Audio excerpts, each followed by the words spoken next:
கர்த்தருடைய பரிசுத்த நாமத்திற்கு மகிமுண்டாகட்டும். ஆண்டவராகிய இயேசு கிறிஸ்துவின் நாமத்தினாலே அன்பு கர்த்தருடைய பிள்ளைகளாகிய தங்கள் அனைவருக்கும் ஸ்வீட் ஊழியத்தின் சார்பாக வாழ்த்துக்களையும் ஸ்தோத்திரங்களையும் தெரிவித்துக் கொள்கின்றேன். அப்போஸ்தலனாகிய பேதுரு எழுதின முதலாம் நிருபம் 4ஆம் அதிகாரம் 16வது வசனம். 1 பேதுரு 4ஆம் அதிகாரம் வசனம் 16. ஒருவன் கிறிஸ்தவனாயிருப்பதினால் பாடுபட்டால் வெட்கப்படாமலிருந்து அதிநிமித்தம் தேவனை மகிமைப்படுத்த கடவன். ஒருவன் கிறிஸ்தவனாயிருப்பதினால் பாடுபட்டால் வெட்கப்படாமலிருந்து அதிநிமித்தம் தேவனை மகிமைப்படுத்த கடவன். என் அன்பு கடவுளுடைய பிள்ளைகளே, மிக வித்தியாசமான ஒரு வார்த்தையை பேதுரு தன்னுடைய பொதுவான நிருபத்தில் கர்த்தருடைய பிள்ளைகளுக்கு இங்கே சொல்லித் தருகின்றார். இதை துவங்கும் பொழுதே மிகவும் ஸ்பெசிஃபிக்காக குறிப்பிட்டு பிரத்யேகமாக யாரோடு கூட ஆண்டவர் பேசுகிறார் என்றால், இதை பேதுரு ஒருவன் கிறிஸ்தவனாயிருப்பதினால் என்று சொல்லித் தருகின்றார். மிகவும் பர்டிகுலராக பேதுரு சொல்லுகின்றார், ஒருவன் கிறிஸ்தவனாயிருப்பதினால் என்று சொல்லி கடவுளுடைய பிள்ளைகளாக இந்த உலகத்தில் வாழ்கிறதான பிரித்தெடுக்கப்பட்ட மக்களிடத்தில் பேசப்படுகிற ஒரு வார்த்தை. ஏன் இங்கே கிறிஸ்தவனாயிருப்பதினால் என்று இங்கே குறிப்பிடுகிறார் என்றால், கிறிஸ்தவ வாழ்க்கையில் பாடுகள் பிரிக்க முடியாத ஒன்றாக இருக்கிறது. இந்த பாடுகள் ஒருவேளை நாம் விரும்புகிற ஒன்றாக இல்லாதிருந்தால் கூட அதிலே இருந்து நாம் முற்றிலும் புறம் தள்ளிவிட்டு நாம் வெளியே வந்துவிட முடியாது. ஆகவே தான் பேதுரு சொல்லும் பொழுது, நீங்கள் கிறிஸ்தவர்களாக இருப்பதினால் பாடுபட்டால் என்று குறிப்பிடுகின்றார். அன்பு கடவுளுடைய பிள்ளைகளே, இன்றைக்கு ஒருவேளை இது நிகழ்ந்து கொண்டிருக்கிறதா என்றால், ஆம், இந்த உலகத்தில் கிறிஸ்தவர்களாக இருப்பது நிமித்தமாகவே நாம் அதிகமான பாடுகளை நாம் சந்திக்கின்ற மக்களாக இந்த உலகத்தில் வாழ்ந்து கொண்டிருக்கின்றோம். குறிப்பாக நம்முடைய தேசத்தில் கூட ஒரு கிறிஸ்தவர்களுக்கு விரோதமாக செய்யப்படுகின்ற அநேக விதமான நெருக்கடிகளும் தொல்லைகளும் அதிகமாக இருக்கிறதை நாம் பார்க்க முடிகிறது.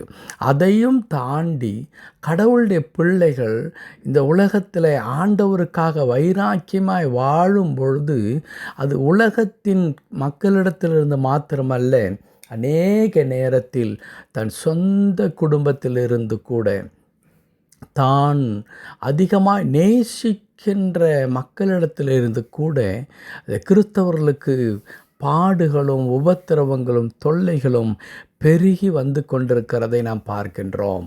பேதுரு இந்த கிறிஸ்தவரிடத்தில் ஆலோசனை சொல்லும் பொழுது, அப்படி நீங்கள் பாடுபடுவீர்களானால் என்ன செய்ய வேண்டாம், வெட்கப்படாமல் இருந்து அது நிமித்தம் தேவனை மகிமைப்படுத்த கடவன் என்று குறிப்பிடுகின்றார். ஒரு கட்டளையாகவே சொல்லுகின்றார். நீங்கள் வெட்கப்படாமல் இருந்து அது நிமித்தம், அந்த பாடுகளின் நிமித்தம் நீங்கள் கடவுளை மகிமைப்படுத்த வேண்டும் என்று சொல்லி தருகின்றார்.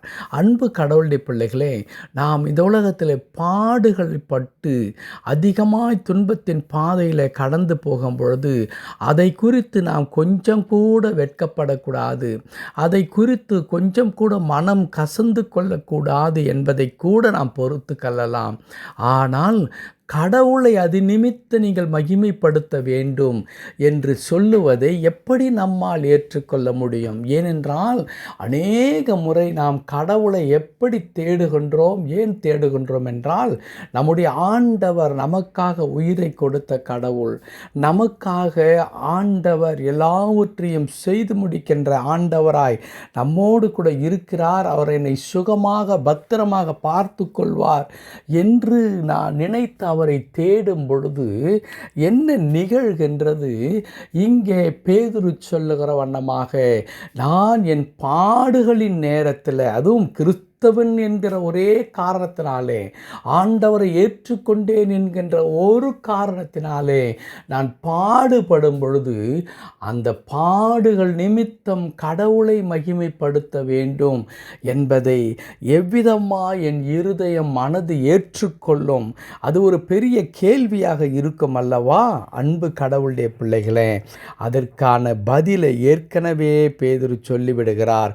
இதே அதிகாரத்தின் 13வது வசனத்தில் இப்படி சொல்லப்பட்டிருக்கிறது, கிறிஸ்துவின் மகிமை வெளிப்படும் போது நீங்கள் களி கூர்ந்து மகிழும்படியாக. கர்த்தருடைய பரிசுத்த நாமத்திற்கு மகிமை உண்டாகட்டும். ஒரு நாள் நீங்கள் ஆராதிக்கின்ற எந்த கடவுள் நிமித்த நீங்கள் பாடுபட்டு கொண்டிருக்கிறீர்களோ அந்த கடவுளுடைய மகிமை ஒரு நாள் வெளிப்படும் பொழுது உங்களுக்கு என்ன உண்டாகுமாம்? உங்களுக்கும் எனக்கும் களிப்பு உண்டாகும், மகிழ்ச்சி உண்டாகும். நீங்கள் களி கூர்ந்து மகிழும்படியாக என்று எழுதப்பட்டிருக்கிறது. நீங்கள் களி கூர்ந்து மகிழும்படியாக நீங்கள் என்னவாக இருக்கிறீர்கள்? இந்த பாடுகளுக்கு, அவருடைய பாடுகளுக்கு நீங்கள் பங்காளிகளானதால் சந்தோஷப்படுங்கள். என் அன்பு கடவுளுடைய பிள்ளைகளே, நீங்கள் கிறிஸ்தவனாய் இருப்பது நிமித்தம் பாடுபடுவதினால் என்று இங்கே பேதுரு ஏன் அவ்வளவு குறிப்பிட்டு பேசினார் என்றால்,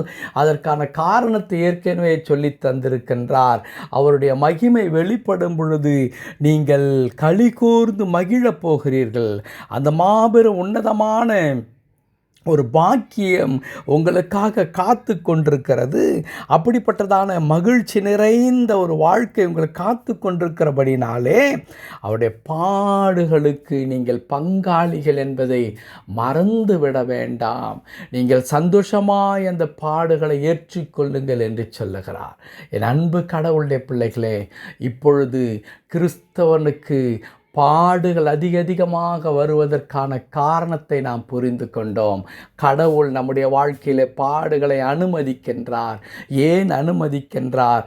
அந்த பாடுகளை அப்படியே நாம் களி கூர்ந்து மகிழும்படியான ஒரு மாபெரும் ஆசீர்வாதமாக மாற்றுவதற்காகத்தான். இன்றைக்கு அநேக நேரம் நாம் யோசிக்கிறோம், நான் கடவுளுடைய பிள்ளையாகத்தானே வாழ்கிறேன், மனதறிந்து நான் யாருக்கும் தீங்கு செய்யவில்லை, என்னால் இயன்ற வரையிலும் பிறருக்கு நான் நன்மை செய்கின்றேன், ஆண்டவருக்காக நான் பயந்து வாழ்ந்து கொண்டிருக்கின்றேன்.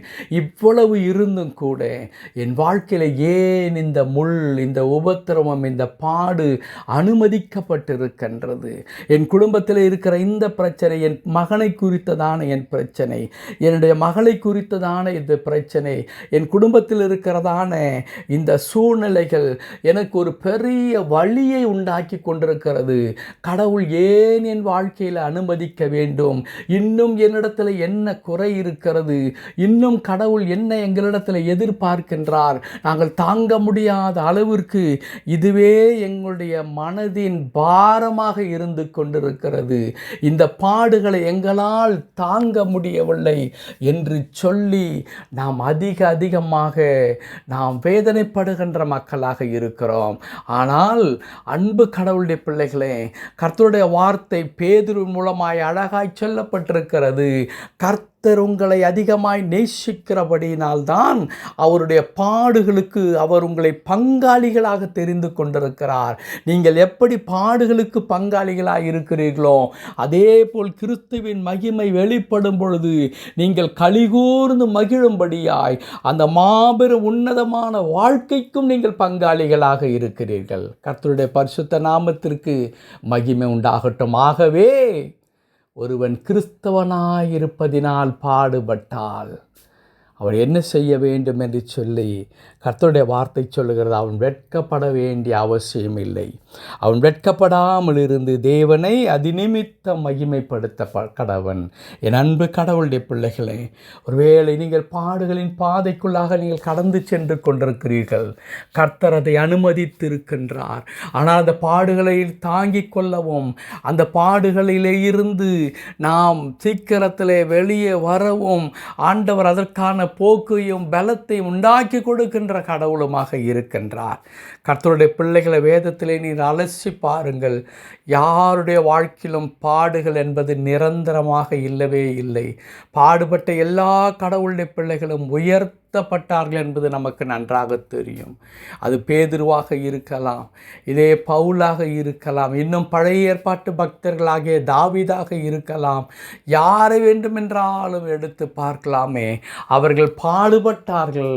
அதற்கு பிறகு அற்புதமான ஒரு மகிமை நிறைந்த வாழ்க்கையை கடவுள் அவர்களுக்கு கொடுத்தார், உயர்த்தினார், பலப்படுத்தினார், ஆசீர்வதித்தார். அதே வண்ணமாக நீங்கள் கலிகூர்ந்து மகிழும்படியாய் உடைய பாடுகள் எல்லாம் ஆசீர்வாதமாய் மாறப்போகிறது. ஆகவே ஆண்டவரே, அந்த மாபெரும் கிருபைக்கு எங்களை நீர் பங்காளிகளாய் தெரிந்து கொண்டீர், அதற்காக நன்றி என்று சொல்லுங்கள். நிச்சயமாய் இன்றைக்கு காண்கிற இந்த எகிப்தியன் உங்கள் வாழ்க்கையில் இருக்க மாட்டான். ஏனென்றால் மகிமை நிறைந்த பாலும் தேனும் போடுகிற கானான் போன்ற ஆசீர்வாதங்கள் உங்களுக்கு காத்து கொண்டிருக்கிறது. எந்த ஒரு பாடுகளும் உங்கள் ஆசீர்வாதத்தின் படிக்கற்களாக மாறப்போகிறது. மறந்துவிட வேண்டாம். தெய்வத்தை நோக்கி பார்த்து ஆண்டவருக்கு நன்றி செலுத்துவோம். மகா கிருபையும் இரக்கம் நிறைந்த எங்கள் நல்ல ஆண்டவரே, உமக்கு நன்றி செலுத்துகிறோம்.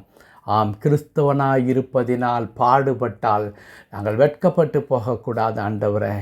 நாங்கள் உம்மை மகிமைப்படுத்த வேண்டும். ஏனென்றால் ஆண்டவரே, இந்த பாடுகளுக்கு நாங்கள் பங்காளிகளானபடியால் ஆண்டவரே, ஒரு நாள் இந்த பாடுகள் எல்லாம் ஆண்டவரை மாறி நாங்கள் கலிகூர்ந்து மகிழும்படியான பாக்கியத்தை எங்களுக்கு கொடுக்க போகிறது. அதற்காய் தோத்திரம். எங்களை தாழ்த்தி திருக்கரத்தில் அர்ப்பணிக்கிற ஐயா. இன்றைக்கு காணுகின்ற காடுகள் எல்லாம் ஒரு நாள் ஆண்டவரே எங்களை கர்த்தாவை மகிழ்விக்கின்ற நாங்கள் நினைத்து ஆண்டவரே சந்தோஷப்படுகின்ற ஆசீர்வாதத்தின் ஊற்றாய் மாறிப்போக போவதற்காய் தோத்திரம். தொடர்ந்து எங்களை பொறுப்படுத்திக் கொள்ளும். மீட்பர் நாமத்தில் பிதாவே. ஆமேன், ஆமேன்.